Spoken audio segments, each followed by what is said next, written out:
வணக்கம் வியூவர்ஸ், நண்பா நண்பி எல்லோரும் எப்படி இருக்கீங்க? ரொம்ப நாள் கழித்து வீடியோ பண்ணுறேன். நிறைய வீடியோ இந்த மாதிரி பண்ணியிருக்கேன், ஆனால் நான் வந்து அப்லோட் பண்ணதில்லை. இந்த வீடியோ கண்டிப்பாக அப்லோட் பண்ணுவேன். நம்ம 390க்கு வாட்டர் வாஷ் பண்ணும் போதும் சரி, செயின் க்ளீன் பண்ணும் போதும் சரி, ரொம்ப நாள் யோசிச்சுட்டு இருந்தேன் ஒரு பேடாக் ஸ்டாண்ட் வாங்கணும் அப்படின்னு. அது இப்போ ரீசெண்டாக அமேசானில் ஒரு சேல் போட்டாங்க, அதில் பார்த்து வாங்கினேன். வாங்கி அந்த ப்ராடக்ட்டு வரவும் செஞ்சிருச்சு. ஆனால் வந்து கிட்டத்தட்ட ஒரு 1 வீக் ஆச்சு. நான் அன்பேக் கூட பண்ணல. எப்படி பார்சல் வந்ததோ அதே மாதிரி தான் அப்படியே இருக்குது. ஏன்னா வீடியோ எடுக்கணும் அப்படின்னு சொல்லி நான் நினச்சிருந்தேன். அது மிஸ் ஆகிடக்கூடாது. ஈவென்ச்சுவலாக நம்ம ஒர்க்கும் பயங்கர டைட்டு. ஸோ எனக்கு இதை சும்மா நம்ம நார்மலாக பண்ணுறதுக்கு எனக்கு மனசு வரல. வீடியோவில் காட்டணும் அப்படின்னு சொல்லி ஒரு ஆசை. ஸோ ஸ்ட்ரைட்டாக நம்ம பாயிண்ட்டுக்கே போயிடுவோம். அடுத்து இந்த வீடியோவில் என்னெல்லாம் வரப்போகுது என்னங்கிறத நான் சொல்கிறேன்.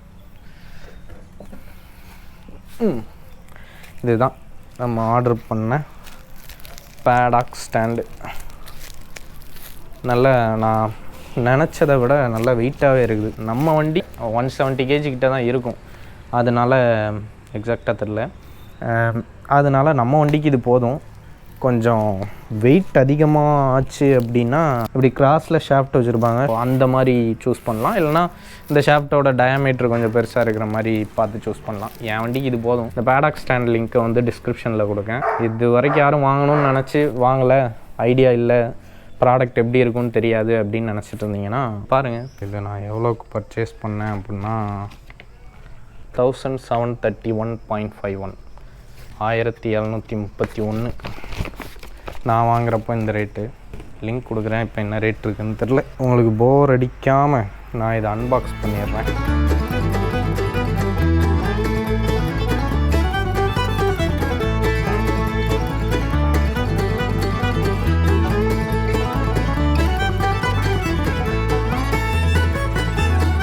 ஆஃப்டர் ஒரு லாங் அன்பாக்சிங்க்கு அப்புறம் வந்துருச்சு பேடாக் ஸ்டாண்டு. ஆரஞ்சு கலர்லேயே ஆர்டர் பண்ணியிருந்தேன். ஸ்டாண்டு போட்டு மேலே ஏறிலாம் உட்காந்தா தாங்காது. வாட்டர் வாஷ் பண்ணுறதுக்கு, செயின் க்ளீனிங், செயின் லூப் பண்ணுறதுக்கு நல்லாயிருக்கும். Happy weekend. ஆஃப்லைனில் வாங்கினீங்கன்னா பிரச்சனை இல்லை. சப்போஸ் ஆன்லைனில் வாங்கினா எதை எப்படி எதில் மாட்டணும் அப்படின்னு மேபி சிலருக்கு சின்ன கன்ஃபியூஷன்ஸ் வரலாம். ஸோ இந்த ரப்பர் கேப் வந்து தனியாக தான் கொடுத்துருப்பாங்க. ஸோ இதை தனியாக நம்ம மாட்டிக்கலாம். அதுக்கப்புறம் இந்த போர்ஷன் இதுவும் இந்த மாதிரி நம்ம மாட்டிக்கலாம். ஸோ நம்ம ஸ்விங்காமுக்கு ஏற்ற மாதிரி ரெண்டுத்தையும் அட்ஜஸ்ட் பண்ணி நான் வச்சுருக்கேன். அந்த ஸ்விங்காமில் ரெஸ்ட் ஆகிற இந்த பார்ட்டை நம்ம ஸ்விங்காமுக்கு ஏற்ற மாதிரி அட்ஜஸ்ட் பண்ணிக்கோங்க. நான் ஃபஸ்ட்டு ஸ்டாண்டை போட்டுடுறேன். அதுக்கப்புறம் எதில் ரெஸ்ட் பண்ணியிருக்கேன் க்ளோஸ்அப்பில் காட்டுறேன். ஸோ சைட் ஸ்டாண்டு போட்டு ஹேண்டில் பாரை நேராக வச்சுப்போம்.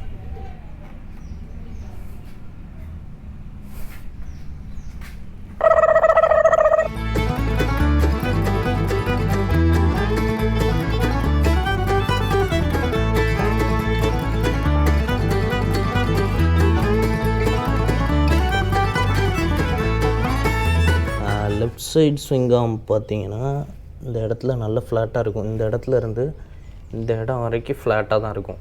இதிலேருந்து தான் கொஞ்சம் கர்வியாக போகும். சரி, கரெக்டாக நான் இந்த இடத்துல மவுண்ட் பண்ணியிருக்கேன். தெரியுதா?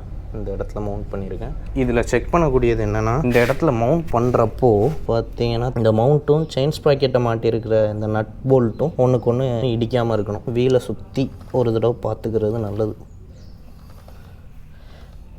ஏன்னா நான் நேற்று ட்ரை பண்ணுறப்போ ஒரு தடவை இது ரொம்ப இந்த கேப் இல்லாமல் ஃபுல்லாக ஒட்டி வச்சுருந்தேன். செயின் ஸ்ப்ராக்கெட் மாட்டி வச்சுருக்கேன், நட் போல்ட்டை அது கூட இடிச்சிட்டு இருந்துச்சு. இந்த சைடு பார்த்தோன்னா இதுதான் பிரச்சனையே. ஏன்னா இந்த ஸ்விங்காம் கொஞ்சம் தூரத்துக்கு மட்டும் ஃப்ளாட்டாக இருக்கும். இங்கேருந்து ஒரு ஆங்கிளோடு போகிற மாதிரி இருக்கா. இந்த இடத்துல போடும்போது கொஞ்சம் பார்த்து போடணும். செயின் ஸ்ப்ராக்கெட்டை அட்ஜஸ்ட் பண்ணுற இந்த நட் போல்ட் செட்டப் இருக்குல்ல, இந்த செட்டப்புக்குள்ளேயே இதை ரெஸ்ட் பண்ணுற மாதிரி பார்க்கும். இந்த இடத்த ரெஸ்ட் பண்ணிட்டோம் அப்படின்னா பிரச்சனை இல்லை, லாக் ஆகிடும். Gen 3ல கொஞ்சம் காம்ப்ளிகேட்டடாக இருந்துச்சு. அதனால் இப்போது we are good to go. நம்ம செயின் க்ளீன் பண்ணனாலும் சரி, செயின் லூப் பண்ணாலும் சரி, வாட்டர் வாஷ் பண்ணணுன்னாலும் சரி, ரொம்ப ஈஸியாக இருக்கும். சின்ன விஷயந்தான், இருந்தாலும் நான் இது சிம்பிளாக முடியும் தான் நினச்சேன். ஆனால் Gen 3க்கு கொஞ்சம் காம்ப்ளிகேட்டடாக தான் இருந்துச்சு. செயினும் ஓரளவுக்கு க்ளீனாக தான் இருக்குது. க்ளீன் பண்ணாமல் ஸ்ட்ரைட்டாக லூப் மட்டும் அடிக்க போகிறேன். லூப் அடித்து ஒரு 300க்கு மேலே ஓடிடுச்சு. யூஸ்வலாக 500 கிலோமீட்டர் ஒன்ஸ் லூப் அடிக்கிறது நல்லது. வண்டியை ஸ்டார்ட் பண்ணிடுவோம். சைட் ஸ்டாண்டு,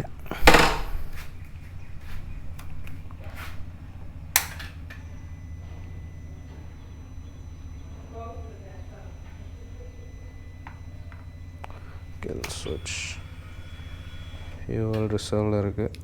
ஓகேண்ணா. செகண்ட் சர்வீஸ் முடித்து 314 கிலோமீட்டர் ஓட்டியிருக்கு, பார்த்தா தெரியும். அதுக்கப்புறம் ஒரு இப்போதைக்கு வந்து மைலேஜ் பார்த்தோன்னா எனக்கு தெரிஞ்சு இப்போ 30 அபோவ் 30+ தான் கிடைக்குது என்னோடய ரைடிங் ஸ்டைலுக்கு. இதில் பார்த்தா தெரியும். ட்ரிப் டு 169க்கு மைலேஜ் 33. எனக்கு தெரிஞ்சு ரொம்பவே அதிகம்தான். 390 பொறுத்தளவுக்கு 30 அபோவ் கொடுக்கு அப்படின்னாலே பெருசு தான். இதுவே நான் கொஞ்சம் புல் பண்ணி ஓட்டியிருப்பேன். லாஸ்ட்டாக ஒரு 50 கிலோமீட்டர்ஸ் கொஞ்சம் புல் பண்ணி ரஷ் பண்ணி ஓட்டியிருப்பேன். அதுக்கே 33. இது தியரிட்டிக்கல் வேல்யூ. ப்ராக்டிக்கலாக பார்த்தோன்னா 30 கண்டிப்பாக கிடைக்கும். மைலேஜும் புது 390ல் ஒரு ப்ளஸ் அட்வான்டேஜ். அதுக்கப்புறம் செகண்ட் சர்வீஸ் முடிச்சுட்டு இந்த மிரர் மாட்டினேன். ரொம்ப நாள் ஆசை மாட்டணும்னு. ஸோ இந்த மிரர் மாட்டினேன். லுக் சூப்பராக இருக்குது, தெரியுதா? வண்டி ஏதோ இப்போது பயங்கர ரகடாக ஃபீல் ஆகுது. Look okay. இப்போ லூப் பண்ணுவோம். ஸ்டார்ட் பண்ணுறேன்.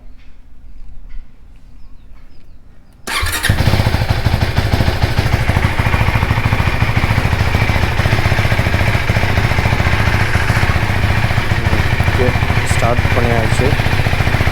கியர் போட்டுக்கிறேன்.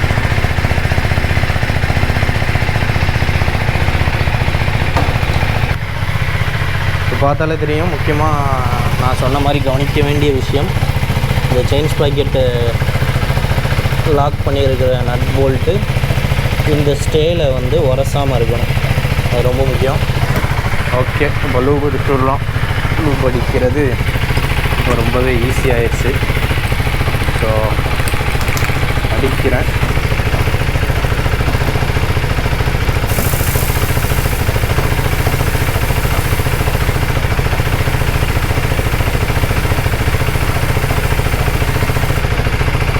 மேலே அடித்தாச்சு. நான் எப்போவுமே சைட்லேயும் அடிப்பேன்.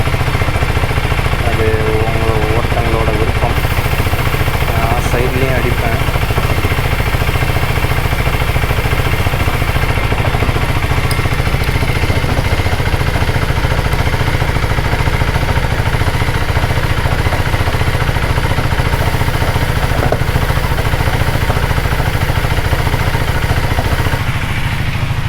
மறக்காமல் நம்ம கண்டென்ட் பிடிச்சிருந்தது அப்படின்னா, வரப்போகிற கண்டென்ட்டும் பார்க்கணும் அப்படின்னா மறக்காமல் சப்ஸ்கிரைப் பண்ணி வச்சுக்கோங்க. பெல் ஐக்கான் ப்ரெஸ் பண்ணிக்கோங்க.